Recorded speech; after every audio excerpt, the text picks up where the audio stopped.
HSC26 হাতে আছে মাত্র 40 দিন, কিন্তু তোমরা এখনও ঠিকভাবে বুঝে উঠতে পারতেছো না তোমার টেস্টটা তুমি কীভাবে সলভ করবা, তাই না?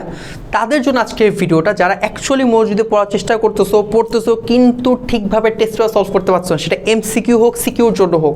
আজকে আমি তোমাদের নাজমুল সাকিব ভাইয়া পড়াশোনা করছি applied chemistry and chemical engineering ডিপার্টমেন্টে। আমি তোমাদের সাথে শেয়ার করবো অ্যাকচুয়ালি শেষ 40 দিনে তুমি কিভাবে খুব সুন্দরভাবে টেস্ট পেপারটা গুছায় সলভ করতে পারবা, যেটা তোমার পরীক্ষার মধ্যে A+ পাইতে খুব ভালোভাবে সাহায্য করবে। শুধু A+ না, আমি যদি বলি তুমি যদি ঠিকভাবে সলভ করতে পারো, সেটা তোমাকে 90+ মার্কস আনতেও সাহায্য করবে, ঠিক আছে? ফার্স্ট অফ অল, টেস্ট পেপারের ক্ষেত্রে তুমি কখনোই রিপিটেড কোশ্চেন সলভ দিবা না,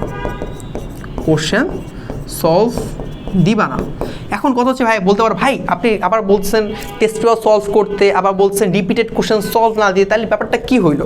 ব্যাপারটা এটাই, ধরো তুমি কেমিস্ট্রির ডি অরবিটালে একটা কোশ্চেন সলভ করতেছো, ঠিক আছে?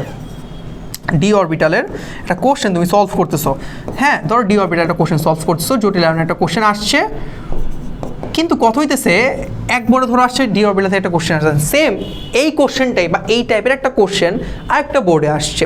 এখন তুমি ওই কোশ্চেনটা সলভ করার পর যখন নেক্সট কোশ্চেন এটাই সলভ করলা, তোমার মধ্যে একটা ফিল আসলো, ভাই আমি তো কনফিডেন্ট, আমি তো পারি এটা, তুমি তাও সলভ করলা, কিন্তু এতে করে কী হচ্ছে, তোমার টাইম তো নষ্ট হচ্ছে ভাই, তোমার টাইম যাচ্ছে, তুমি হয়তো এই ব্যাপারটা আরও দক্ষ হচ্ছে, কিন্তু তোমার তো আসলে লাভ হইতেছে না, কারণ তোমাকে আরও কিছু এই টপিকগুলোর উপর বা এই চ্যাপ্টারটার উপর আরও কিছু নতুন কোশ্চেন তোমার সলভ করতে হয়তো বা হবে, যেটা তোমাকে পরীক্ষার হলে একটু ডিফারেন্ট কিছু আসলে তোমাকে লিখতে সাহায্য করবে বা তুমি পারবা তখন।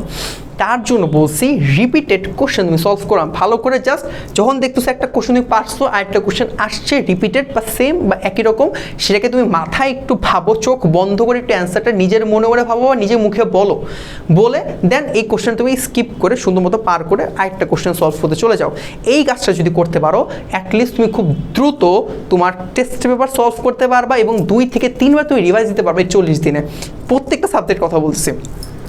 সেকেন্ড হইল ইম্পর্টেন্ট কলেজের question, college plus board question solve দিবা।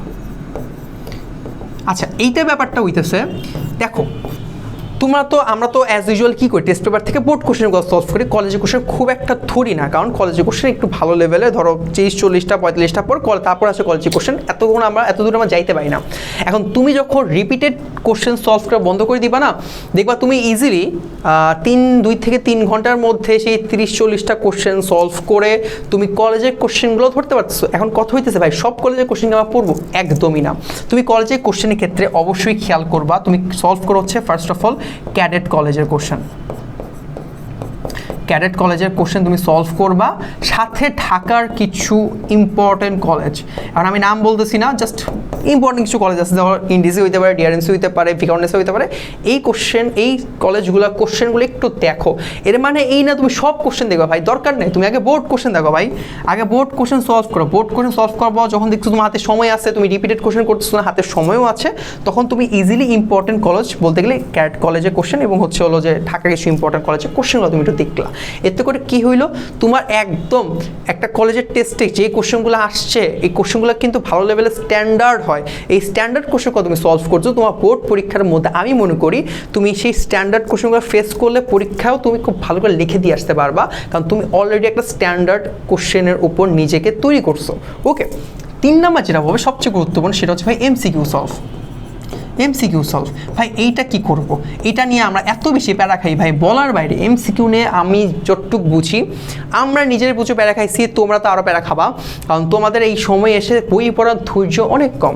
এখন তুমি তো ভাই বই তো পড়তে পারতেছো না, সময়ও নাই, তাহলে কি করব? তাহলে আমরা কি করব, সব বোর্ডের MCQ কোশ্চেন আমি দেখব মাস্ট, এবং যত বেশি পারা যায় MCQগুলো ব্যাখ্যা সহ পড়বা। আচ্ছা, এই কোশ্চেনটা এই ফর্মুলাতে হয়েছে, এই জন্য হয়েছে, এই দিস ইজ দ্য রিজন, এই গ্রাফটা এইভাবে সলভ করা যায়।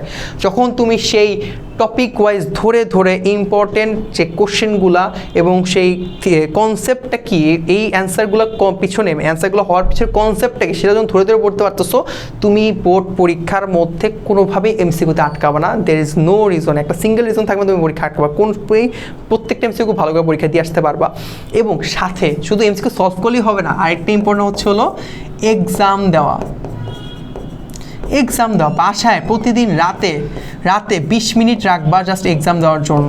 20 মিনিট তুমি 30টা এমসিকিউ সলভ করবা, 25টা এমসিকিউ সলভ করবা, বা 15 মিনিট রাখবা 25টা এমসিকিউ সলভ করার জন্য। কারণ এইটা তোমাকে লং রানে 40 দিনে যে ব্যাপারটা আছে, 40 দিনে ধরো তুমি 40টা এক্সাম দিলা, এটা তুমি ফল কখন পাবা জানো? তুমি পাবা হলো এক্সাম হলে গিয়ে। দেখবা যে তুমি খুব ইজিলি এমসিকিউ সলভ করতে পারতেছো, তোমার মধ্যে নার্ভাসনেস কাজ করতেছে না, তোমার মধ্যে সে ভয়টা নাই, তুমি একদম কনফিডেন্টের সাথে এমসিকিউ সব সলভ করতে পারতেছো। এই 4টা কাজ হচ্ছে আমাদের টেস্ট পেপার হ্যাক্সের মেইন ভিত্তি। তুমি যদি এগুলো করো, আমি মনে করি তোমার টেস্ট পেপার সলভ তো খুব ভালো করে হবে, তোমার বোর্ড প্রিপারেশনটা খুব টপ নচ হবে, যেটা তোমাকে সাহায্য করবে বোর্ডে A+ এবং আরও ভালো যদি বলি 90+ স্কোর করতে সাহায্য করবে। সো এইগুলো ফলো করো। তোমার যদি আরও কিছু জানার ইচ্ছা থাকে বা কোনো কোয়েরি থাকে, সেটা আমাদের কমেন্ট সেকশনে জানাতে পারো, আমাদের পেজে জানাতে পারো, কোনো সমস্যা নেই। ভাইরা সবসময় তোমাদের সাথে আছি।